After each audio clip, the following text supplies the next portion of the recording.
way across the floor. We have about 90 girls on our team. Paige has been working out here since she was a little girl. You guys are back there on. There's really good girls that are really good that I see at practice and videos. Like, I want to be better too, like them. Punch the board tight. She started here when she was 18 months old.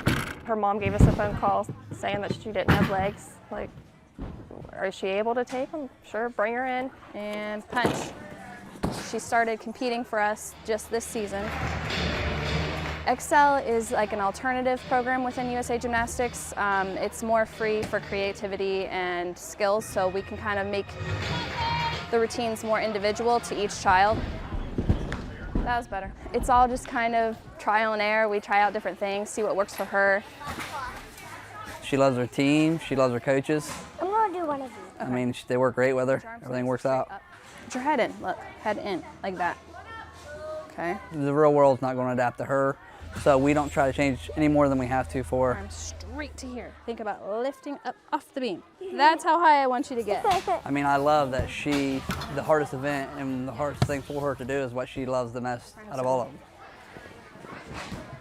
Stay on the bar. She struggled with bars at the beginning of the season and we worked a lot on it, so I think just because she's improved the most on bars, she loves it the most. She, like I said, she's great inspiration for anybody that says they can't do it. All right, Paige, front hip circles. Oh, you have to do one more. Okay. Push down. Chalk time. Chalk time. Okay, I'll come back.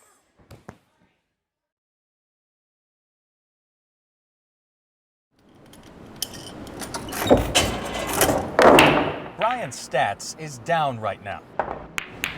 You didn't leave me much. I'm going to try and cut the two. On the pool table and on his luck. April was rough. I think we were down about 95% from last April. June, we were down about 60%. In July, it's probably going to be about 50%. But things have finally been looking up at his Suzy Q pool hall. He reduced hours, required masks, spaced his tables, cleans every ball and pool cue between games, and he is still making more money. But the bulk is after 10 o'clock.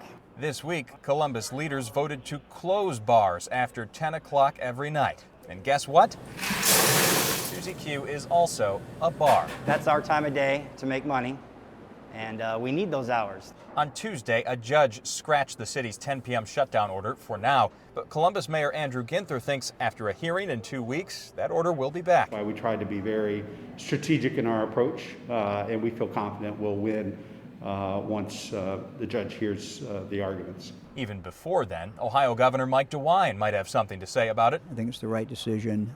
We'll have additional discussion about this on Thursday about bars. And we'll play ball if that's what the governor says. I won't agree with it. Suzy Q is just a small business. Hey, Rich. Brian can't fight City Hall or the State House. Yes, sir. He can just hope his hopes aren't sunk like a corner pocket shot. We have livelihoods too. We have families to support. They're crippling us by limiting our peak hours. In the University District, Jeff Redden, ABC 6 News.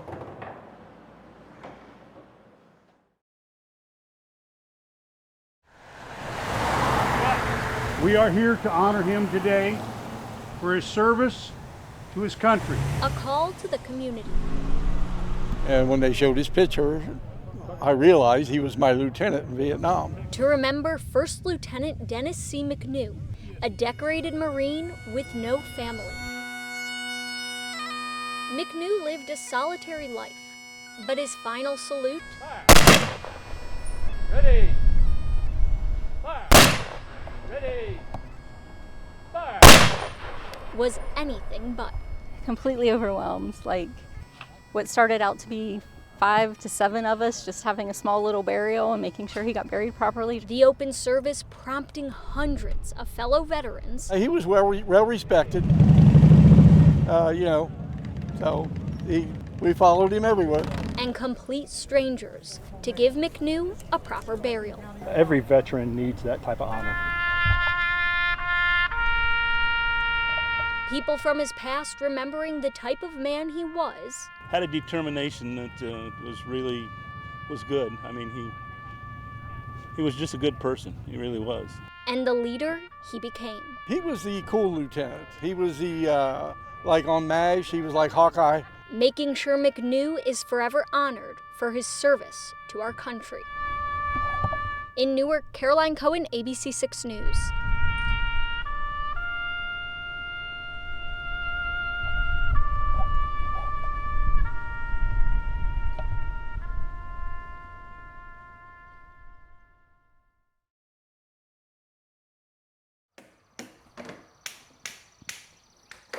Sometimes the easiest things, what seems easiest, are the hardest.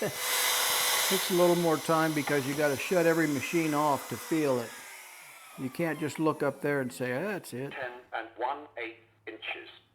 So I'll set the saw for 11 1/8. Including case. My name's Jim Morgan and I'm totally blind from an accident. That happened 6 years ago. I was on a bicycle and I got hit by a car. 16 inches, including case. My optic nerves are dead between my eye and my brain. There's no connection, so I'm totally blind. Smaller woodworking items are easier to manipulate and handle. I can use these blocks for accurate measurements, and I can add them together. I can use 3 of them at once. I can make a combination of probably 25 different accurate measurements. I'm going to start by cutting the top and the bottom piece. Okay, I got a piece of wood somewhere. Okay. If you want to mess with me, just come in and move my tools around, because I can never find them again. So now I'm going to run the table saw. Make sure I get the right edge. Check the height of my blade. What's good about clocks for me is that 77 times I have come up with a different design.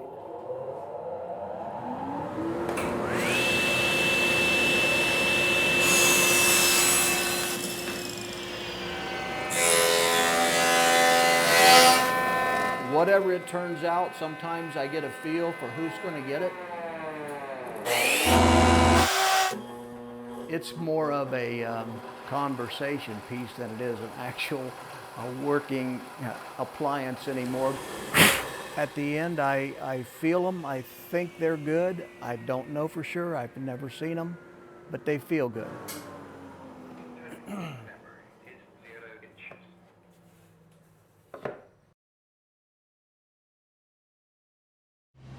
The sleek windowed face of Wexner Medical Center is a landmark, but that shiny exterior hides a darker reality from the rest of us. This is a window on the COVID-19 pandemic only healthcare workers can see through. We have 24 ICU beds. They're all COVID patients. They're sick and they go bad fast. These patients are terrified. 3 women on the front lines, stepping outside them to share the true story of an intensive care unit that has never looked like this. Before COVID, you would come in and oh my, what's going on? It's busy. You know, everyone's in the hallway. Well, now it's like that all the time. Lori Lang is a leader, a critical care nurse here for 30 years. This year is the longest. We have seen so much death with COVID. I mean, it's overwhelming. Doctors tell us 40% of COVID patients die in this ICU. That's roughly the same percentage as other severe breathing illness. The difference is this unit has never been full with just one illness that's killing 40% of all the patients. I've never experienced anxiety in my job, you know, but with COVID I have. Lori lost sleep for months. Now she resorts to meditation. I just tell myself one day at a time. Sometimes 1 hour at a time, and sometimes in the ICU when someone is coding and, you know, it's all hands on deck, it's 1 minute at a time. I had insomnia. Like, I could not turn it off at the end of the day. Same for respiratory therapist Lauren Sanders. It's just really hard to look at, you know, a 20-year-old girl who is a baby and just think that she's gonna die and her mom can't be there to hold her. That happened. Yes. Because these COVID units are all locked down, Lauren and Lori are thrust into the role of family. So my last patient was dying. had his daughter on FaceTime so she could say her goodbyes. I just feel sad. It's all about missed connections. When they can try to save someone, Lori and Lauren help with what is called proning, turning a patient with a breathing tube on their stomach to help the lungs work. You're taking these 5 or 6 people away from all the other patients to get this patient turned on their belly. I feel more tired. I have back and leg pain sometimes. To pretend that this is my normal job is a far cry from the truth. It's even doctors like Rachel Quaney working 16-hour shifts. The fear in the patient's eyes is something that has gotten to me this year.